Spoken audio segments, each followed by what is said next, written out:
وسراجا منيرا. أما بعد فقد قال الله تبارك وتعالى: أعوذ بالله من الشيطان الرجيم. بسم الله الرحمن الرحيم. ومن يشرك بالله فإنه حرم الله عليه الجنة ومأواه النار وما للظالمين من أنصار. وعن عبد الله بن أبي أوفى رضي الله تعالى عنه أنه قال: قال رسول الله صلى الله عليه وسلم: من كانت له حاجة إلى الله أو إلى أحد من خلقه فليتوضأ فليحسن الوضوء ثم يصلي ركعتين ثم فليثني على الله وليصلي على النبي صلى الله عليه وسلم ثم يقول: لا إله إلا الله الحليم الكريم سبحان الله رب العرش العظيم والحمد لله رب العالمين أسألك موجبات رحمتك وعزائم مغفرتك والغنيمة من كل بر والسلامة من كل إثم لا تدع لنا ذنبا إلا غفرته ولا هما إلا فرجته ولا دينا إلا قضيته ولا مرضا إلا شفيته ولا حاجة من حوائج الدنيا والآخرة هي لك رضا إلا قضيتها يا أرحم الراحمين.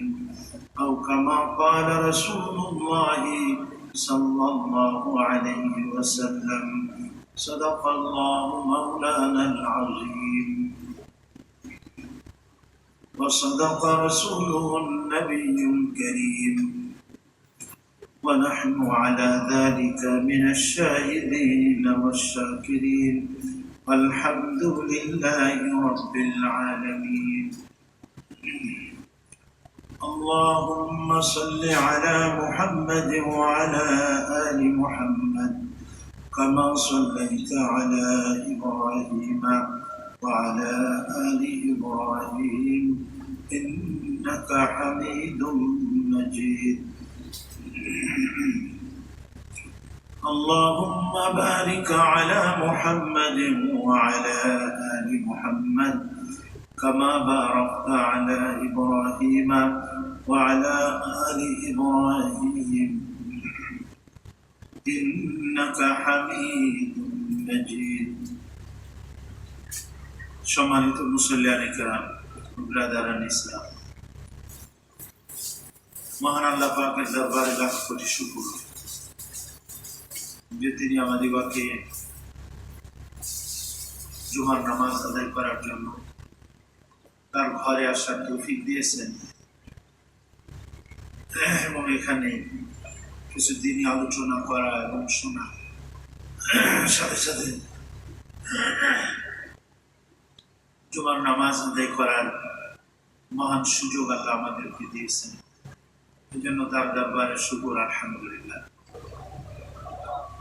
আজকে যেসব দেশে যুদ্ধ হচ্ছে, সেসব দেশের কি অবস্থা, যাদের মসজিদে বোমা পড়তেছে, যাদের বাড়ি ঘর, হসপিটাল, স্কুল, কলেজ, মাদ্রাসা এগুলাতে বোমা ফেলা হচ্ছে, তারা ইবাদতটাও তো ঠিক মতো করতে পারছে, জুমার নামাজও তো ঠিক মতো তারা আদায় করতে পারছে।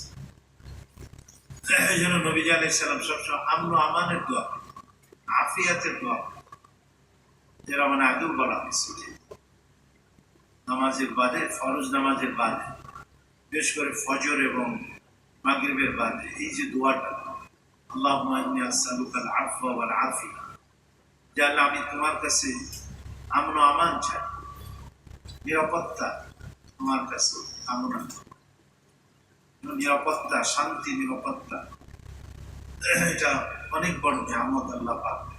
এটা না হলে মানুষ অন্যান্য কাজ তো করতেই পারবে না ঠিক মতো, ইবাদত বন্দেগী করাও তার জন্য অনেক কষ্ট।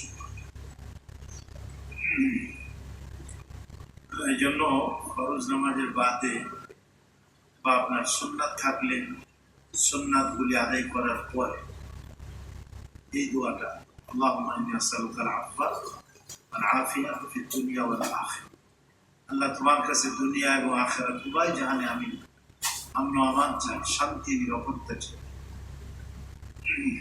আল্লাহুম্মা ইন্নী আসআলুকাল আফওয়া ওয়াল আফিয়া ফি দীনি ওয়া দুনিয়ায়া ওয়া আহলি ওয়া মালি, আমার দিনের মধ্যে, দিনদারির মধ্যে যেন আমার দিনদারিকে রক্ষা করতে পারি, দুনিয়ায় আমার দুনিয়ার কাজের মধ্যেও তুমি নিরাপত্তা, বা আহলি ওয়া মালি, আমার পরিবার পরিজনের মধ্যে, আমার সম্পদের মধ্যে তুমি শান্তি এবং নিরাপত্তা প্রদান করো। আল্লাহুম্মা আস্তুর আওরাতি, আল্লাহ আমার গোপন দোষগুলাকে তুমি ঢেকে রাখো।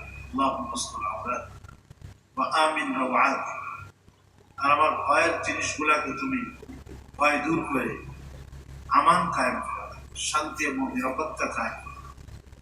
আল্লাহুম্মা ইহফাজনি, আল্লাহ তুমি আমাকে হেফাজত করো, মিন বাইনি ইয়াদাইয়া, আমার সামনে থেকে, ওয়া মিন খালফি, আমার পিছন থেকে, ওয়া আন ইয়ামিনি, আমার ডাইনে থেকে, ওয়া আন শিমালি, এবং আমার বাঁ দিক থেকে, ওয়া মিন ফাওকি, এবং আমার উপর থেকে, ওয়া আউযু বিকা আন উগতালা মিন তাহতি, এবং আমাকে যেন তুমি মাটির মধ্যে ধসিয়ে না দাও, মাটির মধ্যে গেড়ে না দাও। আল্লাহ আমি তোমার কাছে যে সকল কিছু থেকেই শান্তি এবং নিরাপত্তা তোমার।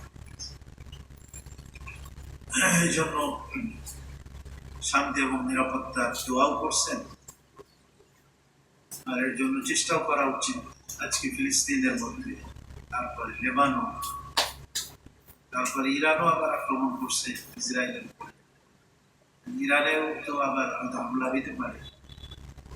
একটা বিশ্বযুদ্ধের মতো একটা পরিস্থিতি আল্লাহ না করেন একটু বিরাজ করতেছে। আমার এই পরিস্থিতিতে আল্লাহ তাআলা যেন আমাদেরকেও এবং জালেমকে আল্লাহ খতম করেন, মজলুমকে আল্লাহ যেন সাহায্য করেন। কিন্তু আমাদের সকলকে করতে হবে। নবীজি বলছেন যে উনসুর আখা, তুমি তোমার ভাইকে সাহায্য করো, জালেমান আও মজলুম, চাই সে জালেম হোক চাই সে মজলুম, তুমি তোমার ভাইকে সাহায্য করো। তো সাহাবায়ে কেরাম প্রশ্ন করলেন, ইয়া রাসূলুল্লাহ, মজলুমকে সাহায্য করা এটা তো আমরা বুঝি, মজলুম মানে অত্যাচারিত, কিন্তু জালেম মানে তো অত্যাচারী, তাকে কিভাবে আমরা সাহায্য করব? নবীজি বললেন, ওর জুলুমের হাতকে ভেঙে দাও, যে হাত দিয়ে ও জুলুম করতেছে সেই হাতকে ভেঙে দাও। তো অনেক ক্ষেত্রে যেখানে আমাদের শক্তি সামর্থ্য থাকে, পারিবারিক ক্ষেত্রে থাকতে পারে, সামাজিক ভাবে থাকতে পারে, নিজের এলাকার মধ্যে থাকতে পারে, জালেমকে হয়তো আমি প্রতিহত করতে পারি। কিন্তু কিছু কিছু বিষয় আছে আন্তর্জাতিক ভাবে, সেখানে জালেমকে প্রতিহত করা, এটা জালেমকে প্রতিহত করা আন্তর্জাতিক ভাবে, এটা তো অনেক সময় কষ্টকর হয়ে যায়। বাকি আমাদের আন্তরিক অন্তরকে সেভাবে তৈরি রাখতে হবে, হ্যাঁ, যে জালেমকে প্রতিহত করা, মজলুমের পাশে দাঁড়ানো, মজলুমকে সাহায্য করা, জালেম যেন তার জুলুম থেকে বিরত থাকে তার জন্য চেষ্টা করা, দোয়া করা, কান্নাকাটি করা, এগুলি করতে হবে। যাক, আমি কোরআন শরীফ থেকে একটা আয়াত পড়েছি আর একটা হাদিস শরীফ। হাদিসটা একটু লম্বা, তো হাদিসটা আগে আমরা আলোচনা করতে হবে। হযরত আব্দুল্লাহ ইবনে আবি আওফা রাদিয়াল্লাহু আনহু সাহাবী, উনি এই হাদিসের বর্ণনা করেন। উনি বলেন যে নবী আলাইহিস সালাম ইরশাদ করেন, তোমাদের কারোর পক্ষ যখন কোনো হাজত মানে জরুরত, প্রয়োজন আসে, কোনো প্রয়োজনের সম্মুখীন তোমরা হও। আমাদের তো প্রয়োজনের শেষ নেই, পেরেশানি তোমাদের সামনে চলে আসে। পেরেশানিও তো আমাদের আছে করতে, আবার প্রয়োজনও আছে, দৈনন্দিন কত প্রয়োজন। এই সময় আমাদের কি করণীয়, বা নবীজি আলাইহিস সালামের তরিকা বা পদ্ধতিটা কি, নবীজি এই তালিমটা এই হাদিসে পাকের মধ্যে আমাদেরকে দিয়েছে। প্রয়োজনের সময় কাফেরও সে তার প্রয়োজন পুরা করার চেষ্টা করে, আর একজন মুসলমান সেও তার প্রয়োজন মিটানো বা প্রয়োজন পূরণের সে চেষ্টা করবে। কিন্তু একজন কাফের এবং একজন মুসলমানের মধ্যে পার্থক্য থাকতে হবে। একজন কাফের সে তো আসবাব অবলম্বন করে, উপকরণ অবলম্বন করে।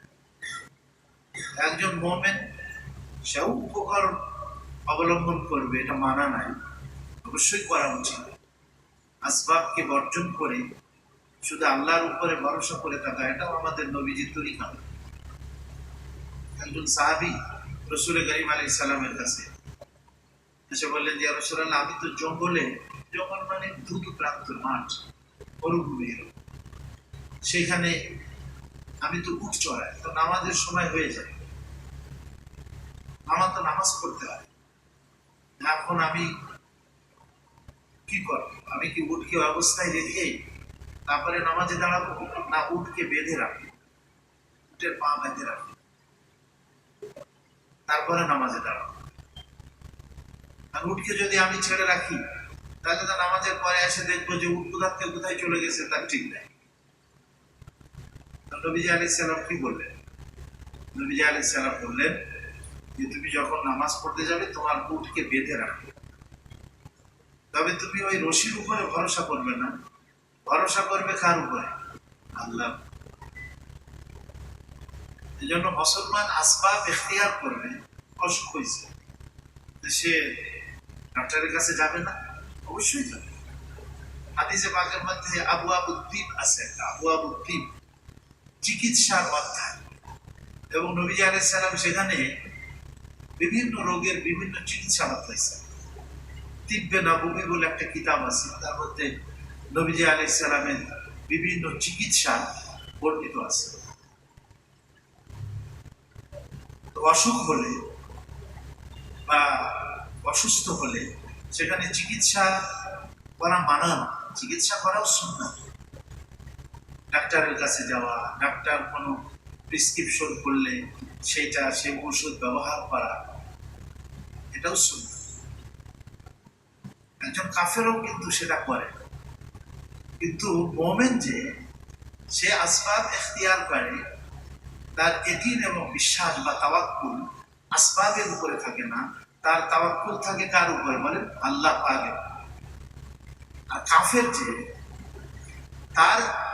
সেও আসবাব বা উপকরণ অবলম্বন করে, ঔষধ হোক বা ডাক্তার হোক, অন্যান্য চিকিৎসা পদ্ধতি সে গ্রহণ করে, কিন্তু তার ইয়াকিন বা তার তাওয়াক্কুল আল্লাহর উপরে থাকে না, তার ইয়াকিন থাকে ওই ঔষধের উপরে অথবা ডাক্তারের উপরে।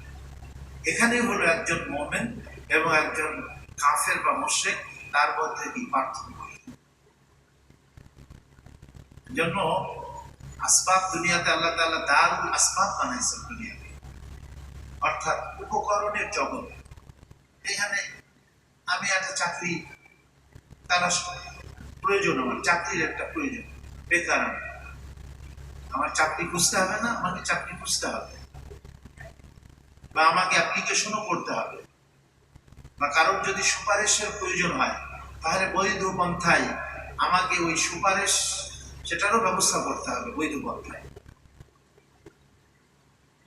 একজন কাফের যেসব করবে এই কাজগুলো, কিন্তু আমি যে চাকরির জন্য অ্যাপ্লিকেশন করলাম অথবা আমি সুপারিশই গ্রহণ করলাম কারণ, আমার ইয়াকিন এবং আমার বিশ্বাস ওই অ্যাপ্লিকেশনের উপরে থাকবে না, অথবা ওই সুপারিশের উপরে থাকবে না, আমার ইয়াকিন এবং বিশ্বাস আল্লাহর উপরে থাকবে যে আমার চাকরি দেনেওয়ালা কে?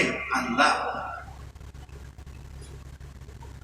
আমাকে কামাই করতে হবে, আমার চাকরি হোক, আমার ব্যবসা হোক, আমার কৃষি কাজ হোক, এগুলি সব আমরা অবলম্বন করব। দুনিয়াকে আল্লাহ তাআলা এই আসবাবের ঘর বানাইছে, উপকরণের জগৎ বানিয়েছে। এগুলি আমি একেবারে হাত মাত গুটায় বসে থাকবো, এটা তো ইসলাম বলে না। সব আসবাব আমাকে বৈধ পন্থায় অবলম্বন করতে হবে, কিন্তু আমার ইয়াকিন থাকবে যে আসলে আমার চাকরি দেনেওয়ালা আল্লাহ, আমার রিজিক দেনেওয়ালা আল্লাহ, এবং আমাকে সুস্থ করেনেওয়ালা কে? আল্লাহ। এক জামানা ছিল ডাক্তার যখন লিখতো তখন প্রিসক্রিপশনের উপরে লিখতো হুয়া শাফি, হুয়া শাফি। হুয়া শাফি মানে কি? আল্লাহ শেফা দেন। আল্লাহ কোরআনে বলছেন, আজ ইব্রাহিম আলাইহিস সালামের কথা কি বর্ণনা করছে, ওয়া ইযা মারিস্তু ফাহুয়া ইয়াশফিন। আমি যখন অসুস্থ হয়ে পড়ি আল্লাহ আমাকে শেফা দান করেন। ওষুধ আমাকে শেফা দেন, ডাক্তারও আমাকে শেফা দেন। অনেক সময় ডাক্তারও বলে, মাশাআল্লাহ, আগের জামানায় ডাক্তারদের আসলে ইয়াকিন ছিল না যে না আমার এই প্রেসক্রিপশনেই সে ভালো হয়ে যাবে, এই জন্য লিখতো উপরে, প্রেসক্রিপশনের উপরে, চিকিৎসাপত্রের উপরে কি লিখতো? হুয়া শাফি, শেফা দেনেওয়ালা কে? আল্লাহ শেফা দেন। তো এখন হয়তো লেখে না, লিখলে খুদা না করো হয়তো মনে করে ও তাহলে মনে হয় আমার এই প্রেসক্রিপশন বেশি একটা শক্তিশালী হলো, এই ভয়ে লেখে না, লেখে কিনা লেখে না, মনে হয় তাও হইতে পারে কেউ। কিন্তু এই আকীদা সহি না। সহি আকীদা কি? যে হ্যাঁ আমি প্রেসক্রিপশন করলাম, কিন্তু শেফা দেবেন কে? আল্লাহ শেফা দেন। এই জন্য ডাক্তারেরও এই ইয়াকিন থাকবে, আবার যারা আমরা চিকিৎসা গ্রহণ করতেছি তাদেরও আমাদের ইয়াকিন থাকবে যে ঔষধও আমাকে চিকিৎসা কি সুস্থ করবে না, ডাক্তারও আমাকে সুস্থ করবে না, আমাকে সুস্থ করবেন কে? আল্লাহ আমাকে সুস্থ। তো দুনিয়াবি যত জরুরত বা হাজত আমাদের সামনে আসুক না কেন, হাজত পূরণে আমরা চেষ্টা তো করবোই দুনিয়াবি লাইনে, কিন্তু সবসময় ভরসা রাখবো আল্লাহ। এই জন্য ঘর থেকে যখন আমরা বাহির করি কি দোয়া করি বলেন? বিসমিল্লাহি তাওয়াক্কালতু আলাল্লাহ। ঘর থেকে সাধারণত মানুষ বাইরে হয়তো জীবিকা সংগ্রহের জন্য বা জীবিকা তালাশ করার উদ্দেশ্যেই বাহির হয়, অন্য কোনো যে কোনো প্রয়োজনে তাগিদে সে ঘর থেকে বাহির হয়। যে প্রয়োজনের তাগিদে সে ঘর থেকে বাহির হচ্ছে, অথবা সে জীবিকার সন্ধানে ঘর থেকে বাহির হচ্ছে, তো তখন সে যদি এই কথাটা বলে যে বিসমিল্লাহ, আমি আল্লাহর নামে বাহির হলাম, ওয়া তাওয়াক্কালতু আলাল্লাহ, এবং আমি আল্লাহর উপরে ভরসা করি। হ্যাঁ, তো এক ফেরেশতা গায়েবের থেকে আওয়াজ দিতে পারে, উদিতা, তুমি হিদায়াতের উপরে আসো, উদিতা কুফিতা, তোমাকে যথেষ্ট করা হবে, অউকিতা, এবং তোমাকে সমস্ত খারাপি থেকে বাঁচানো, খারাপি থেকে তুমি বেঁচে গেলে। আমরা বাইরে হলে তো আমাদের ঈমান নষ্ট হয়। বেশ করে আসবাবের লাইনে আমাদের অনেক সময় এত ইয়াকিন, এত বিশ্বাস যে আমি যে পন্থা অবলম্বন করেছি, যে উপকরণ অবলম্বন করেছি, ব্যাস এই উপকরণই যথেষ্ট আমার জন্য। নবীজি একটা হাদিসে বলছেন, পাখিগুলি কি করে? তালাশ করে তারা তাদের রিজিক। পাখি তো আর ওর কি ব্যাংক ব্যালেন্স আছে নাকি, বা ওর কি কোনো ওরকমের একেবারে সংগ্রহ করা, সঞ্চয় করা এরকমের তো নাই। ও সকালবেলায় যায় খালি পেটে, আবার ভরা পেটে বিকালে সে ফেরত আসে পাখি। পরের দিন কিন্তু আবার সে সকালবেলায় খালি পেটে কি হয়? বাইরে হয়।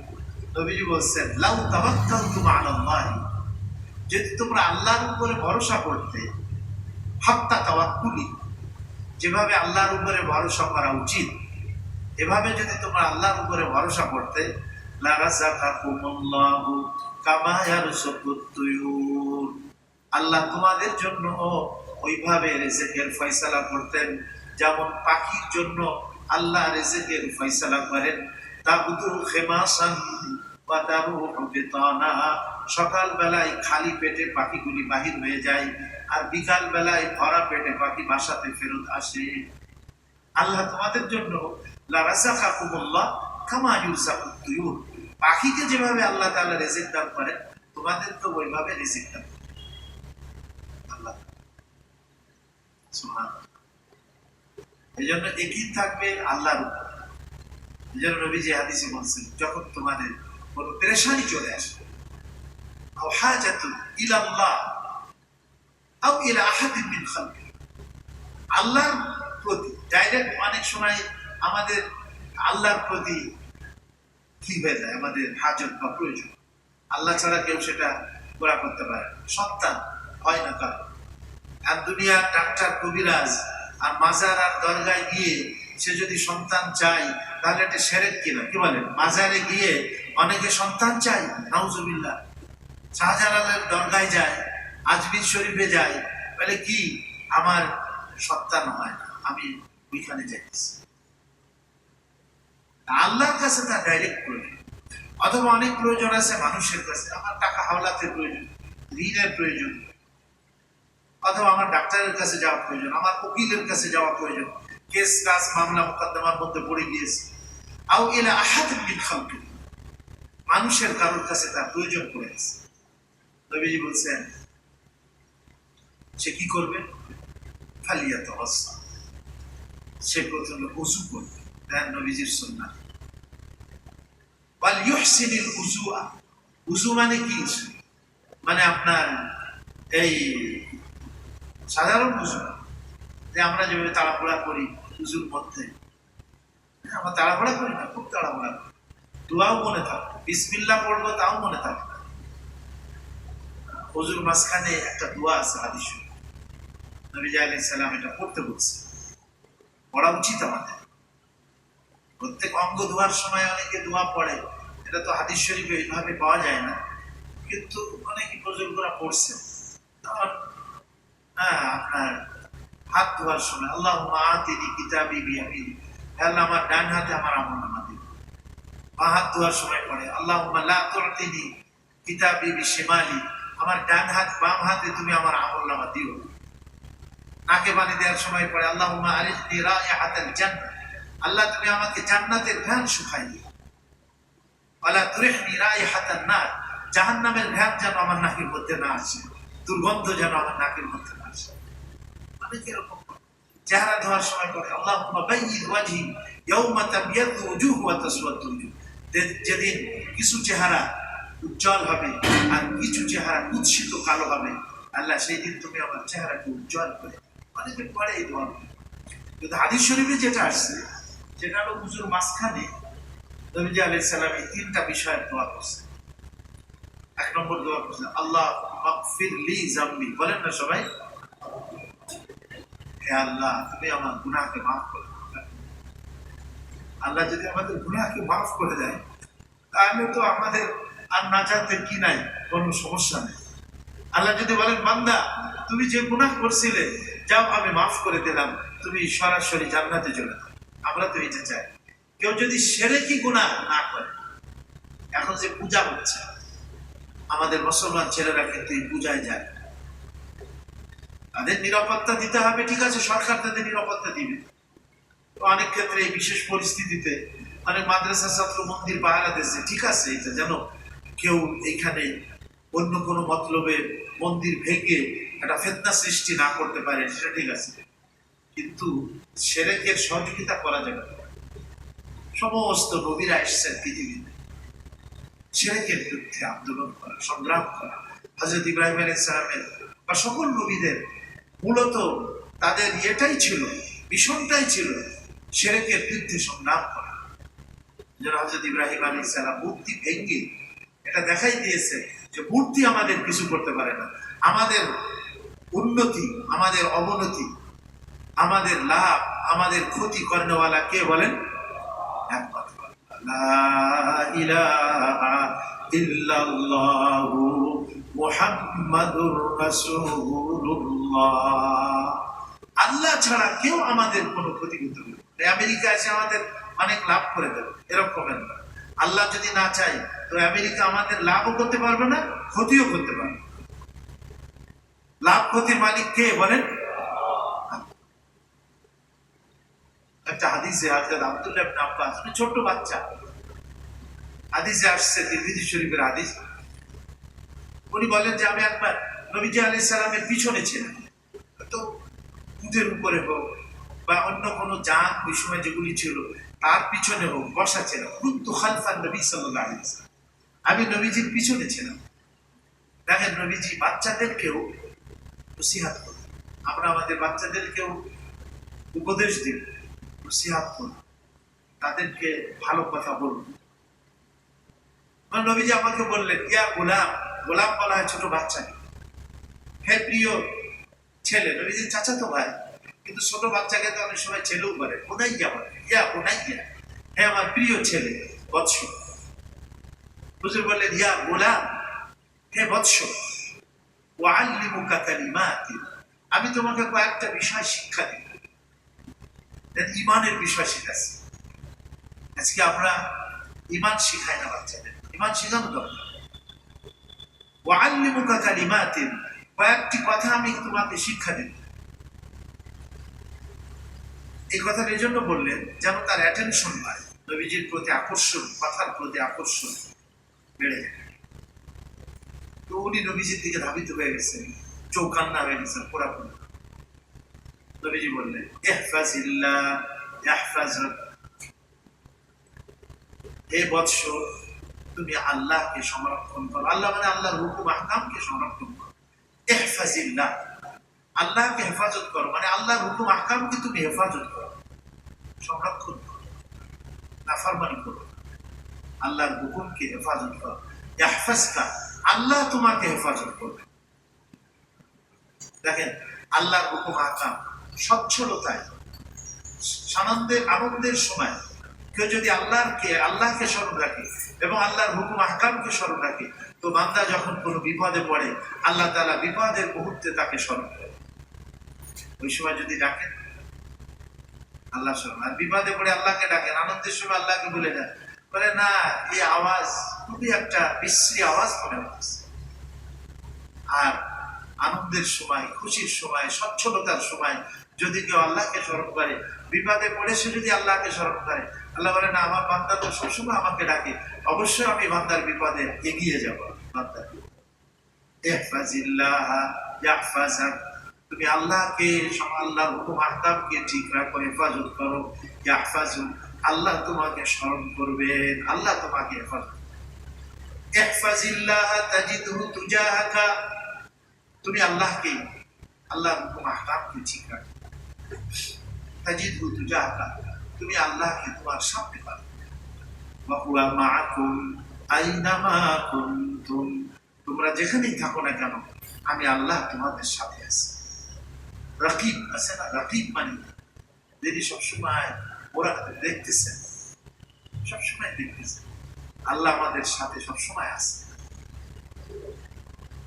মা ইয়ালফিজু মিন কাউলিন ইল্লা লাদাইহি রাকিবুন আতীদ, তোমাদের জবান থেকে যা বাহির হচ্ছে, কোন শব্দ বাক্য বাহির হচ্ছে, আল্লাহ তোমার সাথে আছে, শুনতেছে। এই ধ্যান খেয়ালটা আমাদের হৃদয়ে কি করে আসে। তারপরে বললেন এই কথা যে তাজিদহু তুজা, ইযা সাআলতা ফাসআলিল্লাহ, যখন তোমার কোনো প্রয়োজন হয় তুমি আল্লাহর কাছে যাও। ওয়া ইযা ইসতাআনতা ফাসতাঈন বিল্লাহ, যখন তোমার কোনো সাহায্যের প্রয়োজন হয় তুমি আল্লাহ পাকের কাছে সাহায্য প্রার্থনা করো, আল্লাহর কাছে যাও। সূরা ফাতিহাতে আমরা কি বলি? ইয়্যাকা না'বুদু ওয়া ইয়্যাকা নাস্তাঈন, আল্লাহ একমাত্র তোমারই ইবাদত করি। দেখেন শব্দটা ছিল না'বুদুকা, তোমার ইবাদত করি, কিন্তু কাকে আগে আনছে? কা তো শব্দ আগে আনা যায় না, আরবি গ্রামাটিক্যাল ইয়্যাকা বলে, মানে আমি নিশ্চয়ই তোমাকে, তাকে ইমফেসিস সৃষ্টি করে, আমি তোমারই ইবাদত করি আর কারণ না, এই অর্থ চলে আসছে। এই পূজা মণ্ডপে দুর্গা পূজার সময় কি যাওয়া যাবে বলে? আমাদের ছেলেপেলেরা, নওজোয়ান, আমাদের তরুণ তরুণী, যুবক যুবতী, ওরা যেয়ে ওদের সাথে আমোদ প্রমোদ করে, ক্ষুধা না খাবে, তার দিলে যদি ওদের ওইটা ভাল লাগে, ওটা যদি ভাল লাগে তাহলে তো তার ইমানটাই চলে যাবে। ওইটা যদি তাদের কাছে, ওই কালচারটা যদি তাদের কাছে ভালো লাগে, তাহলে তো ওইটাই তো তার আপনার কি ইমানের শেষ দরজা।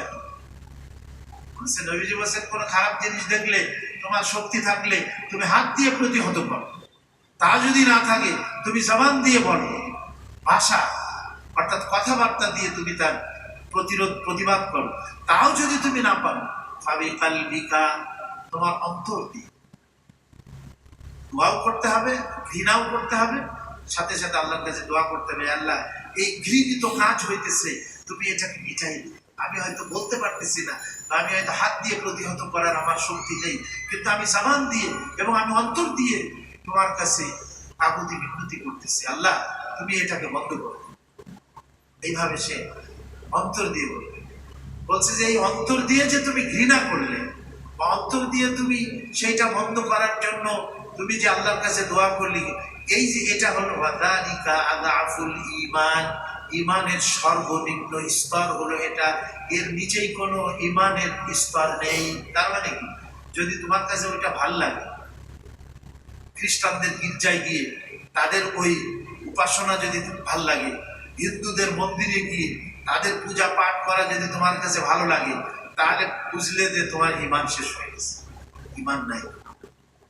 এই জন্য আমরা কখনোই তাদের ওই উৎসবে যাব না। এই যে কথাটা বলে, কথাটা ঠিক না যে ধর্ম যার যার উৎসব সবাই। আরে ধর্ম যার যার উৎসব তার তার, ধর্ম যার যার উৎসব কি তার তার। আমরা যখন ঈদ পালন করি, তো আমাদের মসজিদে নামাজ পড়তে ওরা আসে নাকি? তো ওদের পূজার মধ্যে কেন আমরা যাব? ওদের পূজার মধ্যে কেন আমরা যাব? যে ওদের সংখ্যা বৃদ্ধি করবো কেন আমরা? খোদা না করো, যে যাকে মহব্বত করবে, যে যার মানে ইয়েকে বৃদ্ধি করবে, দলকে বৃদ্ধি করবে, দলকে বাড়াবে, সে তার সঙ্গেই তার হাসর হয়ে যাবে। নাউজুবিল্লাহ মিন যালিক। তো কেন আমি ওখানে যাব? ওয়াইদা সাআলতা ফাসআলিল্লাহ ওয়াইদা ইসতাআনতা ফাসতাঈন বিল্লাহ। দেখেন, ইসলাম আমাদের সবসময় আল্লাহর দিকে ধাবিত হয়। ওরা তো ওই মন্দির ওদের উপকার অপকার করে, ওদের ভাগ্য নির্ণয় করে ওদের ওই মন্দির, আর আমাদের ভাগ্য নির্ণয় করে কে? আল্লাহ। নবীজি বলছেন আল্লাহর কাছে যাও, সাহায্য প্রার্থনা করো, আল্লাহর কাছে সওয়াল করো। তারপরে কি বলছে? ওয়ালাম, তুমি ইয়াকিন করো, এই কথা বিশ্বাস করো, আন্নাল উম্মাতা লাউ ইজতামাআত আলা আন ইয়ানফাউকা বিশাইইন লা ইয়ানফাউকা বিশাইইন ইল্লা মা কাদ কাতাবাহুল্লাহু লাকা। সমগ্র পৃথিবীর মানুষ মিলেও যদি তোমাকে উপকার করতে চায়, তাহলে বিন্দু মাত্র তারা তোমাকে উপকার করতে পারবে না, ইল্লা বিশাইইন কাদ কাতাবাহুল্লাহু লাকা, কতটুকু ছাড়া যতটুকু আল্লাহ তোমার তকদীরের মধ্যে লিখে রেখেছেন। তোমার ভাগ্যে যতটুকু লেখা আছে এটাই পারবে সাহায্য। ওয়ালাউ আন্নাল উম্মাতা ইজতামাউ, গোটা বিশ্বের মানুষ যদি একত্রিত হয়, আইয়াদুররুকা বিশাইইন, তোমাকে কোনো ক্ষতি করার জন্য, লা ইয়াদুররুকা বিশাইইন ইল্লা মা কাদ কাতাবাহুল্লাহু আলাইকা, ততটুকুন ছাড়া বেশি কোনো ক্ষতি করতে পারবে না যতটুকুন আল্লাহ তোমার জন্য লিখে রেখেছে। থেকে বেশি ক্ষতি। এই জন্য লাভ এবং ক্ষতির মালিক কে বলেন? আল্লাহ। আরো লম্বা দোয়া নবীজি শিখাইছেন, তাই নসিহত করছেন হযরত আব্দুল্লাহ ইবনে আব্বাসকে। যা আমি বলতেছিলাম আপনার, বলে তোমার কোনো প্রয়োজন পড়ে গেছে, পেরেশানির মধ্যে পড়ে গেছে, তো তখন তুমি সুন্দর মতো উযু করো। হ্যাঁ, ওই দোয়া করছে, আল্লাহুম্মা গফিরলি যামবি। উযুর মধ্যে এই দোয়াটা আমাদের পড়া উচিত, যে আল্লাহ তুমি আমার গুনাহকে মাফ করে দাও, ওয়া ওয়াসসি'লি ফি দারি, আর আমার ঘরকে তুমি প্রশস্ত করো, ওয়া বারিক লি ফি রিজকি, আমার রিজকের মধ্যে তুমি কি দাও? বরকত দাও। এই তিনটা দোয়া নবীজি তিনটা জিনিসের জন্য দোয়া উযুর মধ্যে করছে। সুন্দর মতো সে উযু করে এরপরে 2 রাকাত নামাজ পড়ে, 2 রাকাত নামাজ পড়ে। এই নামাজকে বলা হয় সালাতুল হাজত। কি নামাজ বলে এটাকে? সালাতুল হাজত। নবীজি ইদা হাযাবাহু আমরুন বাদারা ইলা সালাত, নবীজি আলাইহিস সালামের যখনই কোনো প্রয়োজন দেখা দিত, চাই আল্লাহ পাকের সাথে হোক অথবা কোনো মাখলুকের সাথে হোক, প্রয়োজন দেখা দিত, সাথে সাথে বাদারা ইলা সালাত, নবীজি নামাজে দাঁড়াইতেন। ইস্তাঈনু বিস সাবরি ওয়াস সালাহ, সবর এবং নামাজের মাধ্যমে তোমরা আল্লাহ পাকের সাহায্য প্রার্থনা করো। 2 রাকাত নামাজ পড়ো। এই নামাজে কি সূরা পড়তে হবে তা বলা নাই, যে কোনো সূরা আমরা পড়তে পারি। 2 রাকাত নফল নামাজের মতো পড়লে নামাজ পড়ে কেউ কেউ বলছেন যে তাজরাবা বলে, বুজুর্গানে দিনের অনেক তাদের আমল আছে, এটা হাদিস বা সুন্নাত হিসাবে মনে করবেন না। কেউ প্রথম রাকাতে সূরা আলাম নাশরাহ পড়তে পারে, মানে এর মধ্যে আছে ইন্না মাআল উসরি ইউসরা, পেরেশানির মধ্যে আল্লাহ তাআলা পেরেশানির পরে কি রাখছেন? স্থিরতা রাখছেন, শান্তি রাখছেন। কষ্টের সাথে আল্লাহ তাআলা কষ্ট রাখছেন, কষ্টের পরে আল্লাহ তাআলা শান্তি রাখছেন। ইন্না মাআল উসরি ইউসরা, এই সূরা পড়তে পারে। দ্বিতীয় রাকাতে ইদা জাআ নাসরুল্লাহ, এই সালাতুল হাজত, এদের সুন্নাত মনে করে পড়বে, তো পড়লে পড়তে পারে। তারপরে আল্লাহ পাকের প্রশংসা করবে, তারপরে নবীজি আলাইহিস সালামের উপরে দুরূদ শরীফ পড়বে, তারপরে এই দোয়াটা করবে, লা ইলাহা ইল্লাল্লাহুল হালিমুল কারীম সুবহানাল্লাহি রাব্বিল আরশিল আযীম। দেখেন সর্বপ্রথম আল্লাহ, লা ইলাহা ইল্লাল্লাহ, আল্লাহ ছাড়া কোনো মাবুদ নেই। দেখেন খোদা না করুন, শিরক যদি একবার কেউ যদি শিরকি অবস্থায় মৃত্যুবরণ করে, তাহলে আল্লাহ বলছেন ইন্নাহু মাইয়ুশরিক বিল্লাহ, যে আল্লাহর সাথে শিরক করবে আর তওবা করা ছাড়া যে ওই শিরক অবস্থায় মৃত্যুবরণ করবে, ফাইন্নাহু হারামাল্লাহু আলাইহিল জান্নাহ, আল্লাহ তার জন্য জান্নাতকে চিরতরে হারাম করে দিয়েছেন তার জন্য। তাতে শিরক কাজ ছোটখাটো মনে করলে হবে না, এটা মারাত্মক ধরনের কাজ। কেউ যদি শিরক ছাড়া অন্যান্য গুনাহ থেকে তওবা করতে পারে নাই, মৃত্যু হয়ে গেছে তার, তো আল্লাহ ইচ্ছা করলে মাফ করে দিতে পারেন, মাফ করে দিবে। আর যদি তওবা করে যাইতে পারে তাহলে তো তার মাফ হয়ে যাবে। আর যদি তওবা নাও করে যায় তাহলে আল্লাহ কিয়ামতের দিন মাফ করে দেবেন। কিন্তু শিরক থেকে সে তওবা করতে পারে নাই, তার মৃত্যু চলে আসছে ওই শিরকি অবস্থায়, আল্লাহ তাআলা বলছেন লা ইয়াগফিরু আন ইউশরাকা বিহি ওয়া ইয়াগফিরু মা দুনা যালিকা লিমান ইয়াশা। আল্লাহ শিরকের গুনাহ ওই অবস্থায় সে মৃত্যুবরণ করছে শিরক নিয়ে, কোনোদিন আল্লাহ মাফ করবেন না। আর শিরক ছাড়া অন্য গুনাহের থেকে তওবা যদি নাও করে যায়, সে ওই অবস্থায় মৃত্যুবরণ করে, আল্লাহ ইচ্ছা করলে কিয়ামতের দিন কি করতে পারেন? তাকে ক্ষমা করতে পারেন, অথবা ক্ষণিকের তরে তাকে শাস্তি দিয়ে লাস্টে তার ঈমানের কারণে আল্লাহ তাকে চিরস্থায়ী জান্নাত দান করবে না। এজন্য শিরক থেকে আমাদের কি থাকতে হবে বলেন? বেঁচে। এই পূজা পাঠ বা খবরদার তাদের মন্দিরের দিকে যাওয়া যাবে না কিন্তু। আর এর মধ্যে তাদের উৎসবের মধ্যে আমাদের ছেলে পেলে, আমাদের বাচ্চা কাচ্চা যেন অংশগ্রহণ না করে, সেদিকে আমরা বিশেষভাবে কি রাখবো? খেয়াল রাখবো। বাকি তাদের নিরাপত্তা সরকার দেবে, তাদের কোনো অনিরাপত্তা এটা আমরা চাই না। তারা তাদের ধর্মকর্ম করতেছে, শান্তি মতো তারা করবে, অসুবিধা নেই। কিন্তু ওইখানে যে তাদের দল ভারী করা, এটা আমাদের জন্য জায়েজ হবে না। আল্লাহ যেন আমাদের ঈমানকে স্বচ্ছ রাখেন এবং খাঁটি ঈমান নিয়ে যেন আমরা মৃত্যুবরণ করতে পারি। বাকি এই যে দোয়াটা বললাম, যেটা এটা আজকে তো আর সময় নেই, আগামীতে ইনশাআল্লাহ এই দোয়াটার আমরা ব্যাখ্যা করব। এবং এই দোয়াটা পড়ে সে আল্লাহর কাছে তার ওই হাজতের জন্য দোয়া করে তারপরে সে ওই কাজে যাবে।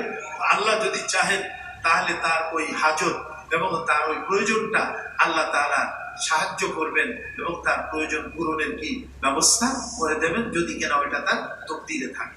আল্লাহ তাআলা আমাদের সবাইকে নবীজি আলাইহিস সালামের যে সুন্নাতটা আমরা বললাম, যে পেরেশানির সময় অথবা প্রয়োজনের সময় যে আমলটা নবীজি আমাদেরকে বাতলাই দিয়েছেন, এই আমলটা আমরা করবো। আজকে তো মনে হয় রবিউল আউয়াল শেষ হয়েছে 30 তারিখ, আগামীকাল থেকে রবিউল সানি শুরু হয়ে যাবে। যেমন মাস চলে যাচ্ছে, সপ্তাহ দিন চলে যাচ্ছে, আমাদের হায়াতটাও তো এরকম ফুরাই যাচ্ছে, তাই না? এই জন্য আমরা আমাদের এই বাকি হায়াতে যেন নেক আমলের দিকে বেশি ধাবিত হতে পারি, ভালো কাজের দিকে আমরা ধাবিত হতে পারি, মন্দ কাজ ও পাপ কাজ থেকে আমরা বেঁচে থাকতে পারি, তার জন্য আমরা চেষ্টা করব। মহান আল্লাহ পাক আমাদের সবাইকে তৌফিক দান করেন। ওয়া আখিরু